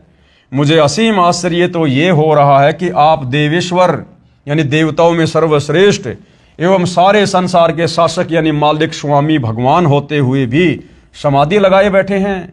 आप सर्व समर्थ पुरुष से बढ़कर कौन विशिष्ट है। यानी ब्रह्मा जी तो विष्णु जी से बढ़कर किसी को समर्थ भगवान मान ही नहीं रहा, उसे बताने की कृपया कीजिए। ब्रह्मा जी कह रहे हैं विष्णु जी मुझे भी बताओ वो कौन सा भगवान है ऐसा जिसकी आप भी भक्ति कर रहे हो। ब्रह्मा जी के विनीत वचन सुनकर भगवान श्री हरि उनसे कहने लगे, ब्राह्मण सावधान होकर सुनो, मैं अपने मन का विचार व्यक्त करता हूं। मैं भगवती अध्याशक्ति यानी अष्टंगी यानी देवी दुर्गा का ध्यान तप करके किया करता हूं। अब यह तप करना भाई और बहनों कौन से शास्त्र में लिखा हुआ है? ना वेदों में ना गीता में। ये समाधि लगाना कौन से शास्त्र में लिखा हुआ है? तो जब हमारे तीनों भगवान ही वेद विरुद्ध साधना कर रहे हैं तो बाकी जीवों को, ऋषि मुनियों को, शंकराचार्यों को, महर्षियों को भला कहां से वेद ज्ञान होगा? इसलिए सबकी दुर्गति होती है। ये सारे के सारे लक 84 में जाते हैं, ब्रह्मा विष्णु महेश सहित। अब बताओ भाई और बहनों, फिर कौन बच गया हम जिसके मार्गदर्शन में भक्ति करें? इसलिए उस परम अक्षर ब्रह्म को, सत्य पुरुष को, कबीर देव को सत्य भक्ति बताने के लिए, वेद अनुकूल, गीता अनुकूल साधना बताने के लिए और संसार से करवाने के लिए स्वयं ही धरती पर तत्वदर्शी संत के रूप में प्रकट होना पड़ता है, जो निसंदेह वर्तमान में सतगुरु रामपाल जी हैं। अन्यथा सतयुग से लेकर वर्तमान का इतिहास बता दो, यदि किसी भी हिंदू, मुस्लिम, सिख, ईसाई धर्म के धर्म गुरुओं ने इस प्रकार से अपने अनुयायियों को, अपने समाज के लोगों को, श्रद्धालुओं को ये वेद पढ़ाए हो, गीता पढ़ाई हो, इस प्रकार से अध्यात्म ज्ञान को सुलझाया हो, आज तक किसी ने नहीं सुलझाया, केवल इन लोगों ने उलझाया है, उलझाया। अब सुलझा तो सतगुरु रामपाल जी रहे हैं। तो श्री विष्णु जी कह रहे कि भैया मैं देवी दुर्गा का ध्यान तप करके किया करता हूं। ब्रह्मा जी, मेरी जानकारी में इन भगवती शक्ति यानी प्रकृति देवी, अष्टंगी देवी से बढ़कर दूसरे कोई देवता नहीं है। इस संक्षिप्त देवी भागवत पुराण के लेख से स्पष्ट हुआ कि श्री विष्णु अर्थात श्री कृष्ण जी श्री देवी दुर्गा जी की भक्ति यानी पूजा करते हैं। कहा है कि इस अध्याशक्ति से बड़ा कोई देवता भगवान मेरी जानकारी में नहीं है। यानी ये भाई और बहनों दी एंड हो गया श्री विष्णु जी और श्री ब्रह्मा जी के ज्ञान का, दी एंड हो गया। क्योंकि ब्रह्मा जी तो विष्णु से बढ़कर किसी को भगवान नहीं मान रहे थे और विष्णु जी कह रहे हैं कि मैं देवी दुर्गा से बढ़कर किसी को भगवान नहीं मानता। तो हमारे भगवान को किस स्तर का ज्ञान है आप जी देख लीजिएगा। लेखक यानी सतगुरु रामपाल जी अब क्या कह रहे हैं? हिंदू साहिबानों की झूठ सामने है। जो कहते हैं कि श्री कृष्ण जी अर्थात श्री विष्णु जी से बढ़कर कोई देवता यानी परमेश्वर नहीं है, जबकि श्री विष्णु जी ने अपने से अन्य सर्वसमर्थ शक्ति श्री देवी दुर्गा को बताया है। आगे देखो भाइयों और बहनों, ओम नाम ब्रह्म का जाप है। आपने गीता जी में पढ़ा अध्याय 8 श्लोक नंबर 13 में, ये गीता का ज्ञान देने वाला भगवान ब्रह्म स्वयं कह रहा अपनी साधना के विषय में कि ओम इति एक अक्षर ब्रह्म व्यवहरण माम अनुस्मरण ये परियाति तजन देहम से याति परमाम गतम, कि अर्जुन मेरा तो एक ओम नाम का जाप है और मैं ब्रह्मलोक में रहता हूं। ब्रह्मलोक में ओम नाम ब्रह्म का जाप है, इससे ब्रह्मलोक प्राप्त होता है। ब्रह्म आकाश में ब्रह्मलोक में रहता है। यह जानकारी कहां है देखिएगा, संक्षिप्त श्रीमद देवी भागवत पुराण गीता प्रेस गोरखपुर से प्रकाशित व मुद्रित है, जिसके संपादक हैं हनुमान प्रसाद पोदार व चिमन लाल गोस्वामी। इसके 7वें स्कंद के अध्याय 36 में श्री देवी ने राजा हिमालय से कहा कि हे पर्वतराज, उस ब्रह्म का क्या स्वरूप है यह बतलाया जाता है। यानी अब देवी दुर्गा अपने से अन्य उस ब्रह्म की भक्ति करने के लिए कह रही है कि मेरी भक्ति साधना भी छोड़ दो, कुछ नहीं मिलेगा, उस ब्रह्म की भक्ति करो। उस ब्रह्म का क्या स्वरूप है यह बतलाया जाता है। श्री देवी जी ने पहले तो कहा कि मेरी भक्ति करो तो ऐसे करो जैसे अध्याय 35 में बताया है, परंतु मेरी व अन्य सबकी भक्ति छोड़कर उस एकमात्र परमात्मा को ही जानो। किसको? ब्रह्म को। दूसरी सब बातों को छोड़ दो। यही अमृत स्वरूप परमात्मा के पास पहुंचाने वाला पुल है। संसार समुद्र से पार होकर अमृत स्वरूप परमात्मा को प्राप्त करने का यही सुलभ साधन है। इस आत्मा का ओम के जप के साथ ध्यान करो। यानी ओम नाम किसका? उस ब्रह्म का। ब्रह्म कहाँ रहता है? ब्रह्मलोक में। और गीता जी अध्याय 8 श्लोक नंबर 16 में वो ब्रह्म खुद कह रहा है कि भैया ब्रह्मलोक पर्यंत सर्वलोक पुनरावृत्ति में है। यानी ब्रह्मलोक में गया हुआ साधक भी वापस जन्म मरण में है, मुक्ति नहीं है। इस आत्मा का ओम के जप के साथ ध्यान करो। तो देवी दुर्गा अपने से ऊपर ओम नाम की साधना करने को कह रही है, जो कि ब्रह्म साधना है। इससे अज्ञानमय अंधकार से सर्वदा परे और संसार समुद्र से उस पार जो ब्रह्म है उसको पा जाओगे, तुम्हारा कल्याण हो। वह यह सबका आत्मा ब्रह्म ब्रह्मलोक रूप दिव्य आकाश में रहता है। कहां रहता है? ब्रह्मलोक रूप दिव्य आकाश में। गीता अध्याय 18 श्लोक 62 में गीता ज्ञान दाता यानी ब्रह्म ने कहा है। अब देवी दुर्गा ने टोपी किसके ऊपर पहना दी? ब्रह्म के ऊपर, कि भैया मेरी भक्ति से भी कुछ नहीं मिलेगा, उस ब्रह्म की भक्ति करो। अब वो ब्रह्म क्या कह रहा है गीता जी का ज्ञान देते समय अर्जुन को अध्याय 18 श्लोक नंबर 62 में, कि भैया मेरी भक्ति से भी कुछ नहीं होगा, मेरी भक्ति से भी जन्म मरण का रोग समाप्त नहीं होगा, गधे कुत्ते सुअर बनने से नहीं बच सकते, नरक में जाने से नहीं बच सकते। अब वो ब्रह्म अपने से अन्य भगवान की भक्ति करने के लिए कह रहा है। गीता अध्याय 18 श्लोक 62 में गीता ज्ञान दाता यानी ब्रह्म ने कहा है कि परम शांति प्राप्त करनी है, अर्थात जन्म मरण से छुटकारा चाहता है तथा सनातन परम धाम को प्राप्त करना चाहता है। सनातन परम धाम यानी जहां जाने के बाद भगत वापस लौटकर काल के लोक में नहीं आता, जन्म मरण में नहीं आता। सनातन परम धाम यानी सतलोक। तो उस परमेश्वर की शरण में जा जिसको गीता अध्याय 8 श्लोक 3 में परम अक्षर ब्रह्म कहा है। अब बताओ, अध्याय 18 श्लोक 62 में गीता ज्ञान देने वाले ब्रह्म ने जिस ब्रह्म की भक्ति करने के लिए दुर्गा कह रही है, उस ब्रह्म ने कह दिया अर्जुन को कि भैया अगर तुझे सदा सदा के लिए जन्म मरण से छुटकारा पाना है तो उस परमेश्वर की शरण में जा जिसको उसी गीता ज्ञान दाता ने अध्याय 8 श्लोक नंबर 3 में परम अक्षर ब्रह्म कहा है, सत्य पुरुष कहा है, कबीर देव कहा है। तथा गीता अध्याय 8 श्लोक 8, 9, 10 में कहा है कि जो उस परम अक्षर ब्रह्म की भक्ति करता है उसी को प्राप्त होता है। यानी अपने से अन्य उस परम अक्षर ब्रह्म की भक्ति करने के लिए ये ब्रह्म स्वयं कह रहा है। गीता अध्याय 15 श्लोक 4 में गीता ज्ञान दाता ने यानी इस ब्रह्म ने कहा है कि तत्व ज्ञान रूपी शस्त्र से अज्ञान को काटकर उसके पश्चात परमेश्वर के उस परम पद की खोज करनी चाहिए जहां जाने के पश्चात साधक लौटकर संसार में नहीं आते। जिसने संसार की रचना की है उसकी भक्ति कर, यानी गीता ज्ञान देने वाला ब्रह्म तो अपने से अन्य उस परम अक्षर ब्रह्म की भक्ति करने की सलाह दे रहा है। गीता बोलने वाला क्षर ब्रह्म यानी काल निरंजन है, वह परम अक्षर ब्रह्म की भक्ति करने को कह रहा है। क्लियर कर दिया गुरुदेव भगवान ने। विचार करें, अब पूज्य गुरुदेव भगवान क्या कह रहे हैं कि भाई विचार करो।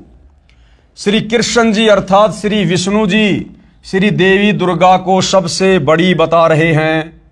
फिर श्री देवी दुर्गा ब्रह्म यानी क्षर पुरुष को समर्थ बता रही है, और फिर ये क्षर पुरुष यानी ब्रह्म किसको बड़ा बता रहा है? ये देवी दुर्गा उस ब्रह्म की भक्ति के लिए कह रही है, और जो ब्रह्म है यानी गीता ज्ञान देने वाला काल, वो अपने से समर्थ, सबकी उत्पत्ति करता, सबके धारण पोषण करता पुरुषोत्तम अविनाशी परमेश्वर की भक्ति करने को कह रहा है। और भाइयों और बहनों, उस अविनाशी परमेश्वर की भक्ति, परम अक्षर ब्रह्म की भक्ति वो कैसे मिलेगी?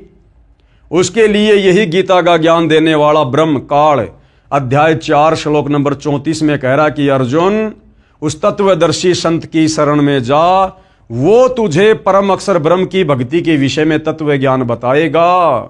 और उस तत्वदर्शी संत के बताए अनुसार भक्ति साधना करने से भाई सदा सदा के लिए तेरा जन्म मरण से छुटकारा होगा, और तू उस सनातन परम धाम सतलोक में चला जाएगा, जहां जाने के बाद साधक वापस लौटकर संसार में फिर कभी नहीं आता है। तो भाइयों और बहनों, आज वही परम अक्षर ब्रह्म स्वयं तत्वदर्शी संत बनकर सतगुरु रामपाल जी के नाम से धरती पर प्रकट है।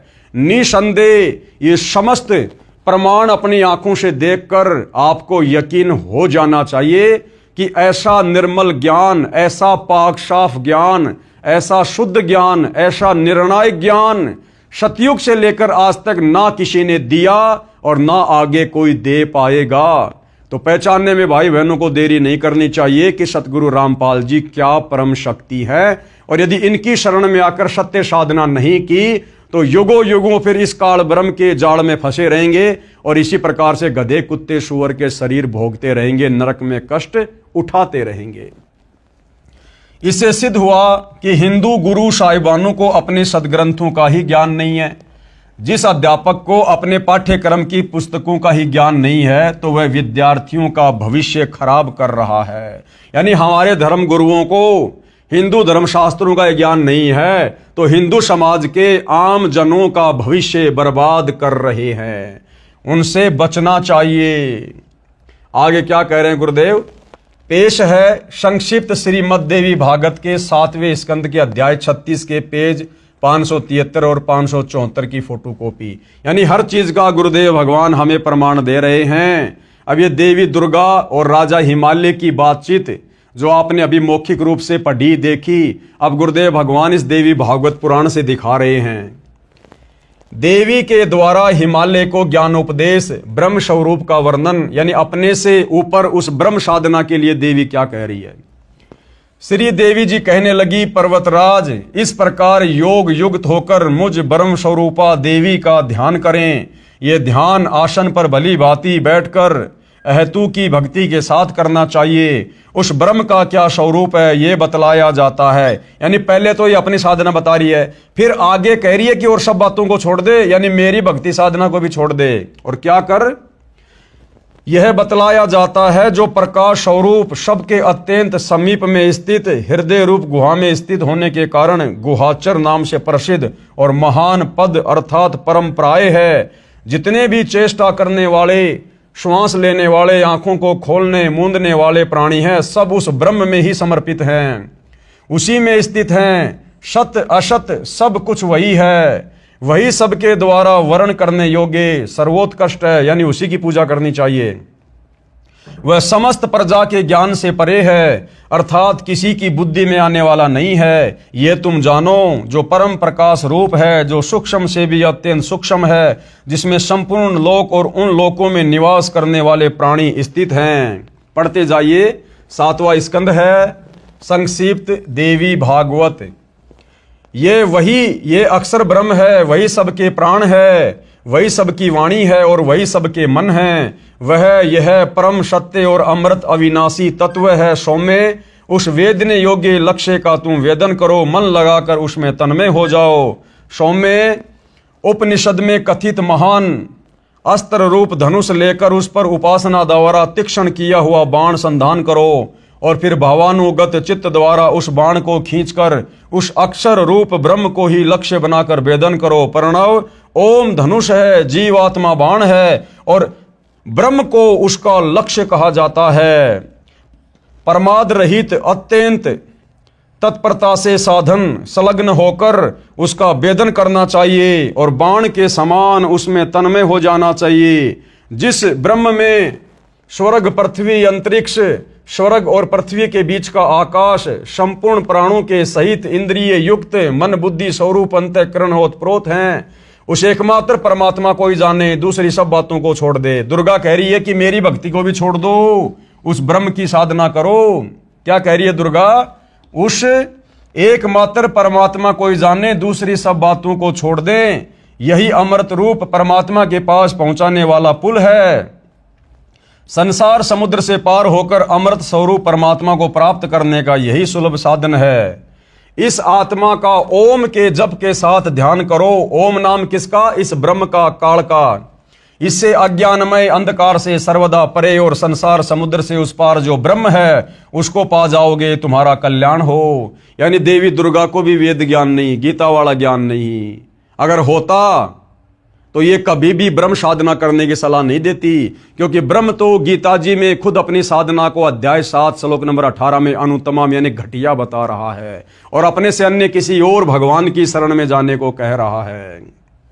तो भाइयों और बहनों, भक्ति और भगवान के नाम पर, अध्यात्म के नाम पर, सत भक्ति के नाम पर सब लोग डामाडोल हैं, सब डामाडोल हैं।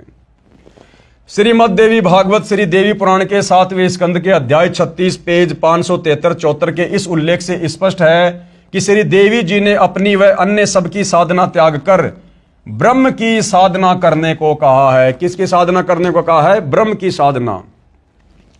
अब हिंदू गुरुजन कहते हैं कि श्रीमद् भगवत गीता का ज्ञान श्री कृष्ण जी अर्थात श्री विष्णु जी ने अर्जुन को बताया। यह भी इनकी झूठ है। वास्तव में श्रीमद् भगवत गीता का ज्ञान श्री कृष्ण में प्रवेश करके ब्रह्म यानी काल ने कहा है। ब्रह्म ने यानी गीता ज्ञानदाता ने गीता अध्याय 18 श्लोक 46, 61, 62 व 66 में, गीता अध्याय 15 श्लोक 17 में, गीता अध्याय 2 श्लोक 17 में तथा गीता अध्याय 8 श्लोक 3, 8, 9 तथा 10 में अपने से अन्य परमेश्वर यानी परम अक्षर ब्रह्म की भक्ति करने, उसकी शरण में जाने को कहा है। उसी को परमात्मा, सबका धारण पोषण करने वाला अविनाशी परमेश्वर व पुरुषोत्तम कहा है।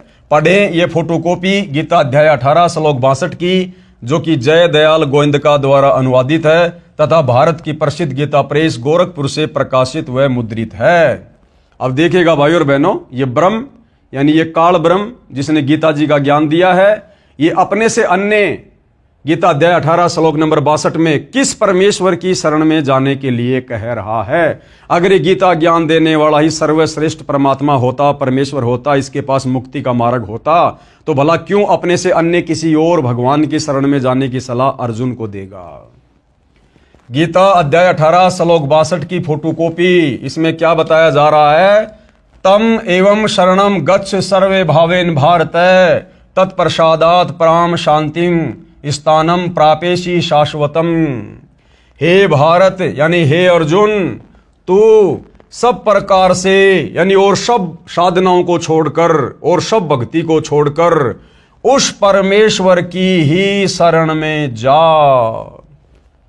अब भाई और बहनों, समझदार को तो इतना बहुत है, जब खुद गीता का ज्ञान देने वाला भगवान और गीता ज्ञान देने वाले भगवान से बढ़कर हिंदू समाज और किसी को भगवान नहीं मानता, वो चाहे श्री कृष्ण समझ लो, चाहे विष्णु समझ लो, चाहे ये काल ब्रह्म समझ लो। जब ये खुद हिंदुओं का सबसे बड़ा भगवान गीता का ज्ञान देने वाला अपने से अन्य किसी और भगवान की शरण में जाने के लिए अर्जुन को कह रहा है, तो ये स्वयं सिद्ध है कि गीता का ज्ञान बोलने वाले भगवान के पास में मुक्ति का मार्ग नहीं है, कंप्लीट आध्यात्मिक ज्ञान नहीं है, वेद अनुकूल साधना नहीं है जिससे हमारा जन्म मरण समाप्त हो। हे भारत यानी हे अर्जुन, तो सब प्रकार से उस परमेश्वर की ही शरण में जा। उस परमात्मा की कृपा से ही तू परम शांति कब मिलती है? जब हमारा जन्म मरण का झंझट समाप्त हो जाए। भाई जब तक जन्मेंगे मरेंगे तो कभी गधे बनेंगे, कभी कुत्ते बनेंगे, कभी इंसान बनेंगे, कभी देवता बनेंगे, कभी नरक में जाएंगे, कभी स्वर्ग में जाएंगे। तो भाई परम शांति नहीं हो सकती जब तक हम जन्म और मरण में हैं। तो क्या कह रहा है कि उस परमात्मा की कृपा से ही तू परम शांति को तथा सनातन परम धाम को प्राप्त होगा। अगर इस काल का वो ब्रह्मलोक सनातन परम धाम होता तो यहां पर उस परमात्मा के परम धाम में जाने की सलाह नहीं देता। तो सनातन परम धाम का मतलब होता है जिस लोक का कभी भी विनाश नहीं होता है, कभी भी वहां प्रलय महाप्रलय नहीं होती है, और वहां के जीव कभी भी मरते नहीं हैं, विनाश नहीं होता है। इतना क्लियर कर दिया भाई और बहनों। लेखक यानी सतगुरु रामपाल जी क्या कह रहे हैं? क्या आप जानते हैं गीता अध्याय 7 श्लोक 29 में गीता ज्ञान देने वाले प्रभु ने कहा है कि जो साधक यानी भगत केवल जरा यानी वृद्ध अवस्था बुढ़ापे के दुख से तथा मरण यानी मौत के दुख से छूटने के लिए ही प्रयत्नशील हैं, यानी साधना करते हैं, भक्ति करते हैं, वे तत्ब्रह्म यानी उस ब्रह्म यानी गीता अध्याय 18 श्लोक 62 में बताए परमेश्वर को तथा संपूर्ण अध्यात्म ज्ञान यानी तत्व ज्ञान को तथा संपूर्ण कर्मों को जानते हैं, यानी एक लेवा एक देवा दूतम वाली कथा जानते हैं। उत्तर हिंदू पक्ष नहीं। हिंदू भाई कहते हैं भाई हम तो नहीं जानते वो कौन परमात्मा है, क्या परमात्मा है जिसके विषय में गीता का ज्ञान देने वाला अध्याय 18 श्लोक नंबर 62 में कह रहा है। प्रश्न 19 हिंदू पक्ष की तरफ से, क्या आप जानते कि तत्ब्रह्म कौन है? प्रमाण गीता व पुराणों से बताओ। अब हिंदू पक्ष कह रहा है संत रामपाल जी से कि आप जानते हैं क्या वो तत्ब्रह्म कौन है और कहां बोली है ये बातें? गीता ज्ञान देने वाला भगवान कहां कह रहा है? तो गुरुदेव भगवान अब आपको गीता जी से ही प्रमाण दिखा रहे हैं। उत्तर लेखक यानी सतगुरु रामपाल जी ने कहा, हां सुनो मैं जानता हूं। गीता अध्याय 8 श्लोक 1 में अर्जुन ने गीता ज्ञान देने वाले इस काल ब्रह्म से प्रश्न किया, किम तत्ब्रह्म, कि वह तत्ब्रह्म क्या है, यानी तेरे से अन्य वो परमात्मा कौन है, क्या है, जिसके विषय में आपने यानी गीता ज्ञान देने वाले ने गीता अध्याय 7 श्लोक 29 में कहा है। इसका उत्तर गीता ज्ञान बताने वाले प्रभु यानी काल ब्रह्म ने आपके अनुसार श्री कृष्ण जी ने गीता अध्याय 8 श्लोक नंबर 3 में जवाब दिया है और कहा है वह परम अक्षर ब्रह्म है। साफ साफ बताया है कि वो तत्ब्रह्म क्या है, परम अक्षर ब्रह्म है, वो सत्य पुरुष है, वो कबीर देव है जो सनातन परम धाम सतलोक में रहता है।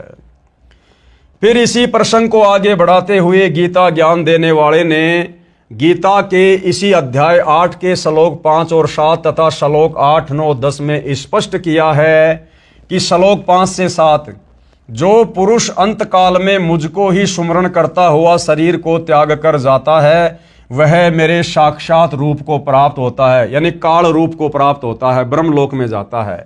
इसमें कुछ भी संशय नहीं है। गीता अध्याय 8 श्लोक 5। हे कुंती पुत्र अर्जुन, अंत काल में मनुष्य यानी साधक जिस जिस भी भाव को यानी इष्ट को सुमरण करता हुआ शरीर का त्याग करता है उस भाव को ही प्राप्त होता है, क्योंकि वह सदा उसी के भाव से भावित हो रहा है। गीता अध्याय 8 श्लोक 6। यानी अंतिम समय में मरते समय आप जिस भी इष्ट का सुमरण करते हो उसी के लोक में जाते हो। इसलिए हे अर्जुन, तू सब समय में निरंतर मेरा सुमरण कर और युद्ध भी कर यानी काम धंधा भी कर और मेरा सुमरण भी कर ओम नाम का। इस प्रकार मुझ में समर्पित भाव से युक्त होकर तू निसंदेह मुझको ही प्राप्त होगा, यानी मेरे ब्रह्मलोक में आएगा और ब्रह्मलोक में आने के बाद लंबे समय तक रहेगा। उसके बाद जब तेरी भक्ति कमाई खर्च होगी फिर तेरे को नीचे नरक में डाला जाएगा, 84 लाख योनियों में डाला जाएगा, क्योंकि खुद फिर ये गीता अध्याय 8 श्लोक नंबर 16 में कहता कि ब्रह्मलोक पर्यंत सर्वलोक पुनरावर्ती में अर्थात जन्म और मरण में है। हे भद्र पुरुष, इन उपरोक्त श्लोकों में तो गीता ज्ञान देने वाले ने अपनी भक्ति करने को कहा है जिससे उसी को प्राप्त होगा। फिर गीता अध्याय 8 के श्लोक 8, 9, 10 तथा 20 व 22 में उस परम अक्षर ब्रह्म की भक्ति करने को कहा है, जिसके विषय में ऊपर बताया है। यानी यहां पर गीता अध्याय 8 श्लोक 7 में तो ये काल ब्रह्म अर्जुन को अपनी भक्ति करने के लिए कह रहा है, और फिर गीता अध्याय 8 श्लोक नंबर 8, 9, 10, 20 व 22 में अपने से अन्य उस परम अक्षर ब्रह्म की भक्ति करने की सलाह दे रहा है, जिसकी भक्ति करने से तेरा स्थायी रूप से जन्म मरण समाप्त हो सकता है। गीता अध्याय 8 श्लोक 8, 9, 10। हे पार्थ, परमेश्वर के यानी परम अक्षर ब्रह्म के अभ्यास रूप योग से यानी उसकी भक्ति करने से युक्त दूसरी ओर न जाने वाले चित्त से निरंतर चिंतन करता हुआ मनुष्य परम दिव्य परमेश्वर यानी परम अक्षर ब्रह्म को ही प्राप्त होगा। यानी जो अंतिम श्वास तक तत्वदर्शी संत से उपदेश लेकर उस परम अक्षर ब्रह्म की साधना करेगा और मरते समय तक करता रहेगा, वो अंत में उसी के सनातन परम धाम में जाएगा। ये सारांश है गीता अध्याय 8 श्लोक 8 का। श्रीमान जी, अब सतगुरु रामपाल जी क्या कह रहे हैं हिंदू पक्ष से कि श्रीमान जी ध्यान देना, इस श्लोक 9 में गीता बोलने वाले प्रभु यानी आपके अनुसार श्री कृष्ण जी ने यह भी स्पष्ट कर दिया कि वही सर्वस्य धातारम यानी वो परम अक्षर ब्रह्म ही सबका धारण पोषण करने वाला है। यानी ये कह रहा है कि मैं भी भैया सबका पेट नहीं भर सकता, सबका पेट भरने वाला तीनों लोकों में प्रवेश करके वो परम अक्षर ब्रह्म ही है, मेरा भी पेट वही भर रहा है। जो अनादि सबके नियंता सूक्ष्म से अति सूक्ष्म सबके धारण पोषण करने वाले अचिंत्य स्वरूप सूर्य के सदृश प्रकाशमान अज्ञान से अति परे शुद्ध सच्चिदानंद घन परमेश्वर का सुमरण करता है। गीता अध्याय 8 श्लोक 9। वह भक्ति युक्त पुरुष यानी ऐसी भक्ति करने वाला उस परम अक्षर ब्रह्म की तत्वदर्शी संत से लेकर वह भक्ति युक्त पुरुष यानी भगत अंत काल में योग बल से यानी भक्ति की शक्ति से प्राणों यानी श्वासों को भ्रकुटी के मध्य में अच्छी तरह स्थापित करके यानी अपनी सुरती नृत्य उस परमात्मा के चरणों में लगा के फिर निश्चल मन यानी किसी भी प्रकार से डगमग ना होने वाले मन से सुमरण करता हुआ उस मेरे से दूसरे, गीता ज्ञानदाता कह रहा है कि मेरे से दूसरे दिव्य पुरुष यानी परम अक्षर ब्रह्म परमेश्वर को ही प्राप्त होता है। क्लियर कर दिया गीता ज्ञानदाता ने। हे जेंटलमैन यानी सतगुरु रामपाल जी कह रहे हैं उन नादान हिंदू भाई बहनों से जो इस प्रकार के सवाल कर रहे हैं अज्ञानता में। हे जेंटलमैन, क्या आपको व आपके धर्म गुरुओं को उस परमेश्वर परम अक्षर ब्रह्म का पता है? वह कौन है जिसकी शरण में जाने से परम शांति तथा सनातन परम धाम सतलोक प्राप्त होता है? तो जेंटलमैन ने क्या कहा, कभी सुना ही नहीं, गीता रोज पढ़ता हूं, आज आंखें खुली हैं। अब भाई ठंडा हो गया लास्ट में जाके इतने प्रमाण देखने के बाद कि भाई मैंने तो कभी सुना ही नहीं, ना कभी हमारे धर्म गुरुओं ने बताया, और मैं तो रोज गीता पढ़ता था, लेकिन मेरी तो आंखें आज खुली हैं ये प्रमाण देखकर। क्या कह रहा है?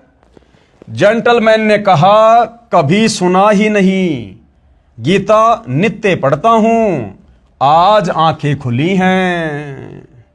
तो बाकी भाई बहनों की भी आंखें खुल जानी चाहिए, अन्यथा भाई और बहनों समय बहुत तेजी से गतिमान है। पढ़ें उपरोक्त गीता के सर्व श्लोकों की फोटोकॉपी, जिसके अनुवादक श्री जय दयाल गोविंदका जी हैं तथा प्रकाशक व मुद्रक गीता प्रेस गोरखपुर है। इसी पुस्तक के पेज 20 व 23 पर गीता बोलने वाला नाशवान है, गीता का ज्ञान देने वाला ये ब्रह्मा विष्णु महेश का पिता, दुर्गा का पति, ये काल ब्रह्म जिसको क्षर ब्रह्म भी कहते हैं, क्षर पुरुष भी कहते हैं, ज्योति निरंजन भी कहते हैं, ये किस ब्रह्मांड का स्वामी है, ये भी नाशवान है, जन्म और मृत्यु होती है इसकी, सब कुछ गीता जी में लिखा हुआ है कंप्लीट। आप जी देखते जाइए। गीता बोलने वाला नाशवान है और परम अक्षर ब्रह्म यानी जिसके विषय में गीता ज्ञानदाता बार बार कहता कि उसकी शरण में जा, उसकी शरण में जा, वह परम अक्षर ब्रह्म अविनाशी है जिसका नाम कबीर है। प्रमाण के लिए गीता अध्याय 4 श्लोक 5, अध्याय 2 श्लोक 12, अध्याय 10 श्लोक 2 में पढ़ें। यानी गीता जी के इन श्लोकों में ये गीता का ज्ञान देने वाला भगवान, ये काल ब्रह्म अपनी जन्म और मृत्यु के विषय में बातें कर रहा है कि भाई मेरी तो जन्म और मृत्यु होती है। कौन कौन से श्लोकों में? अध्याय 4 श्लोक 5, अध्याय 2 श्लोक 12 और अध्याय 10 श्लोक 2 में, जिनमें गीता ज्ञानदाता ने अपना जन्म मृत्यु होना स्वीकारा है, तथा गीता अध्याय 2 श्लोक 17 में तथा अध्याय 15 के श्लोक 17 में अपने से अन्य यानी परम अक्षर ब्रह्म यानी सर्वश्रेष्ठ परमात्मा यानी परमेश्वर को अविनाशी बताया है। गीता अध्याय 18 श्लोक 62 में उसी की शरण में जाने को गीता बोलने वाले आपके अनुसार श्री विष्णु जी ने कहा है। कृपया पढ़ें फोटोकॉपी उपरोक्त श्लोकों की इसी पुस्तक के पेज नंबर 24 और 25 पर, यानी पहले आप जी देख चुके हैं, पढ़ चुके हैं, वीडियो दोबारा से देख सकते हैं। भ्रम निवारण गीता अध्याय 15 श्लोक 18 में गीता ज्ञानदाता ने बताया है कि मैं लोकवेद यानी दंत कथा के आधार से पुरुषोत्तम प्रसिद्ध हूं, क्योंकि मैं अपने अंतर्गत सब प्राणियों से उत्तम हूं। गीता अध्याय 15 श्लोक नंबर 18 में ये अपने आप को पुरुषोत्तम कहता है। तो बहुत सारे लोगों को शंका हो जाती है कि जी ये जो गीता बोलने वाला भगवान है जिसको आप काल ब्रह्म कह रहे हैं, ये तो गीता अध्याय 18 श्लोक नंबर 15 में अपने आप को पुरुषोत्तम कह रहा है कि मैं तो पुरुषों में सबसे उत्तम हूं, यानी भगवानों में सबसे सर्वश्रेष्ठ हूं।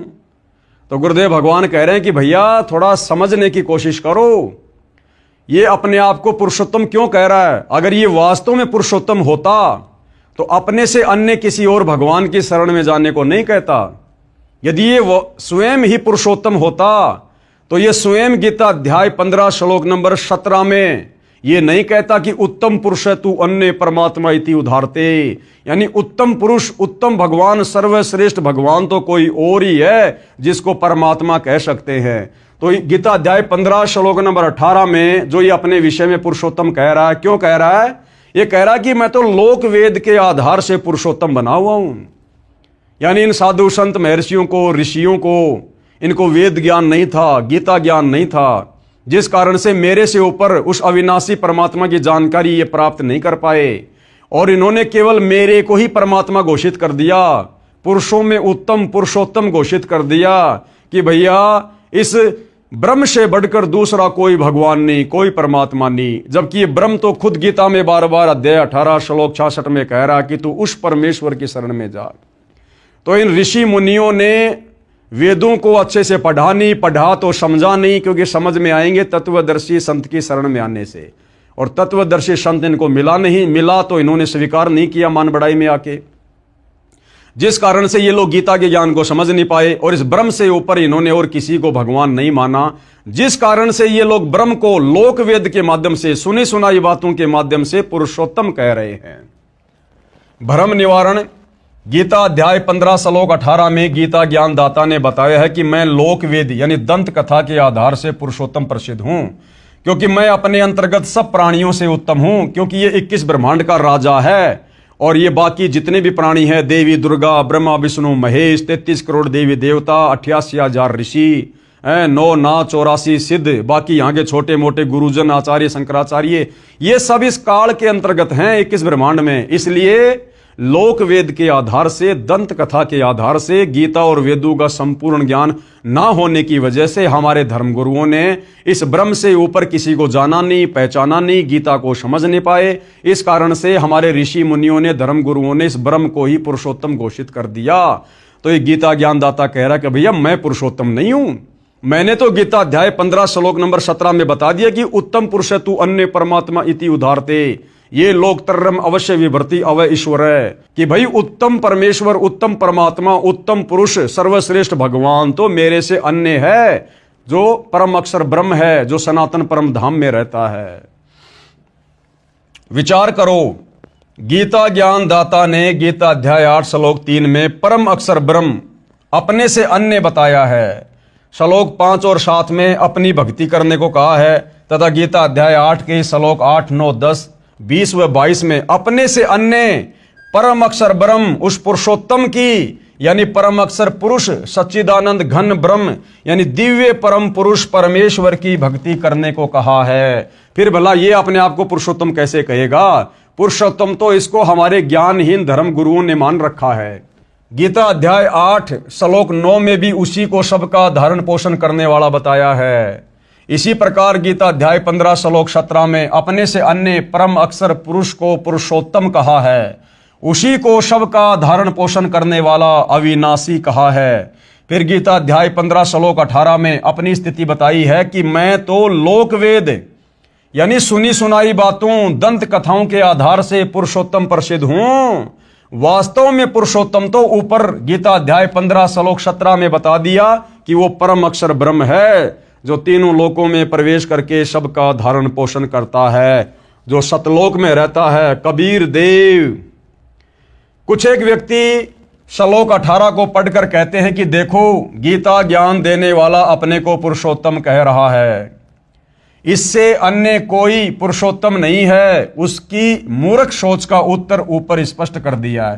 तो गुरुदेव कहते हैं जो लोग इस प्रकार से गीता के ज्ञान को अच्छे से ना समझकर इस काल ब्रह्म को ही पुरुषोत्तम मान के बैठे हैं, गुरुदेव कह रहे हैं कि ऊपर के श्लोकों में उनकी सारी शंकाओं का समाधान कर दिया है कि ये काल ब्रह्म तो हमारे ज्ञानहीन धर्म गुरुओं की नादानी के कारण सुनी सुनाई बातें और लोकवेद दंत कथाओं के आधार से पुरुषोत्तम बना हुआ है, जबकि ये पुरुषोत्तम नहीं है।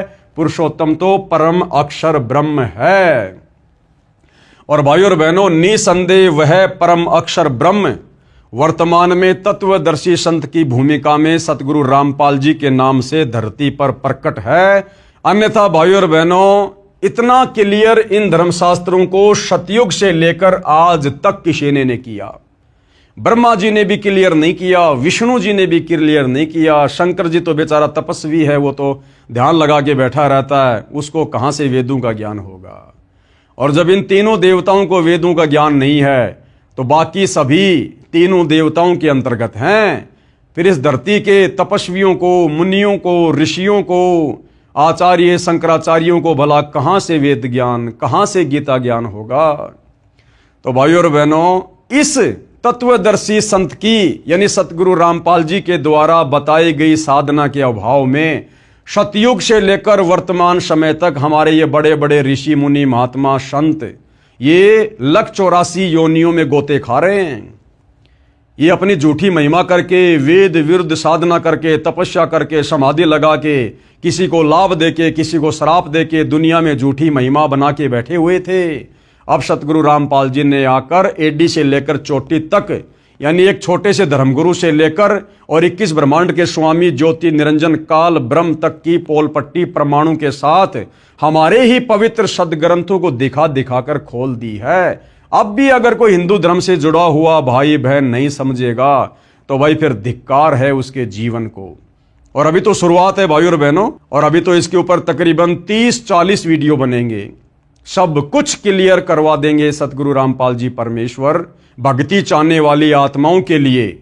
बाकी जिसने भक्ति करनी ही नहीं है, जिसको प्रेत पितर भूतों की योनि में जाना है, जिसको नरक भोगना है, भाई उनके आगे तो फिर भैंस के आगे बीन बजाने जैसा है। बाकी जो नेक आत्मा होंगी, अच्छी आत्मा होंगी, परमात्मा चाहने वाली आत्मा होंगी, वो तो संकेत को ही समझ जाएंगी और अपनी दिशा को तुरंत सतगुरु रामपाल जी से उपदेश लेकर चेंज कर देंगी। तो भाई और बहनों, आज के वीडियो में केवल इतना ही। कल फिर परमेश्वर दया करेंगे, सभी के समक्ष उपस्थित होंगे। तब तक पूज्य गुरुदेव भगवान हम सबको आज्ञा दे, आशीर्वाद दे, हमारा मार्गदर्शन करे। बंदी छोड़ सतगुरु रामपाल जी परमेश्वर जी की जय हो।